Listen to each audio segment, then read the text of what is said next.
ಸಾಮಾನ್ಯ ಜ್ಞಾನದ ಪ್ರಶ್ನೆಗಳು. ಕರ್ನಾಟಕದ ಅತಿ ದೊಡ್ಡ ಜಿಲ್ಲೆ ಯಾವುದು? ಬೆಳಗಾವಿ. ಕರ್ನಾಟಕದ ಅತ್ಯಂತ ಚಿಕ್ಕ ಜಿಲ್ಲೆ ಯಾವುದು? ಬೆಂಗಳೂರು ನಗರ. ಕರ್ನಾಟಕದ ಯಾವ ಜಿಲ್ಲೆ ಅತಿ ಹೆಚ್ಚು ಉಪವಿಭಾಗವನ್ನು ಹೊಂದಿದೆ? ಬೆಳಗಾವಿ. 13 ಉಪವಿಭಾಗಗಳು.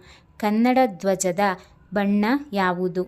ಉತ್ತರ ಕೆಂಪು ಮತ್ತು ಹಳದಿ. ಕರ್ನಾಟಕದಲ್ಲಿ ಯಾವ ಜಾತಿಯ ಚಿಟ್ಟೆಗಳು ಅತಿ ಹೆಚ್ಚು ಸಂಖ್ಯೆಯಲ್ಲಿವೆ? ಲೈಕೆನಿಡೆ. ಮೈಸೂರಿನ ಯಾವ ಮಹಾರಾಜರು ರಾಜ್ಯದ ರಾಜ್ಯಪಾಲರಾಗಿದ್ದರು? ಜಯಚಾಮರಾಜೇಂದ್ರ ಒಡೆಯರ್. ಶಿವಮೊಗ್ಗದ ಅಡ್ಡ ಹೆಸರು ಏನು? ಮಲೆನಾಡಿನ ಹೆಬ್ಬಾಗಿಲು. ಭಾರತೀಯ ವಿಜ್ಞಾನ ಸಂಸ್ಥೆಯನ್ನು ಯಾವಾಗ ಸ್ಥಾಪಿಸಲಾಯಿತು? ಉತ್ತರ 1909. ನಿಮ್ಹಾನ್ಸ್ನ ಪೂರ್ಣ ರೂಪ ಯಾವುದು?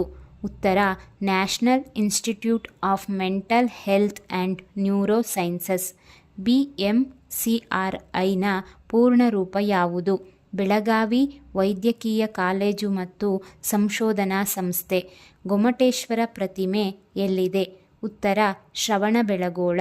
ಭಾರತೀಯ ಧ್ವಜವನ್ನು ತಯಾರಿಸುವ ಏಕೈಕ ಅಧಿಕೃತ ಘಟಕ ಯಾವುದು? ಉತ್ತರ ಕರ್ನಾಟಕ ಖಾದಿ ಮತ್ತು ಗ್ರಾಮೋದ್ಯೋಗ ಸಂಯುಕ್ತ ಸಂಘ.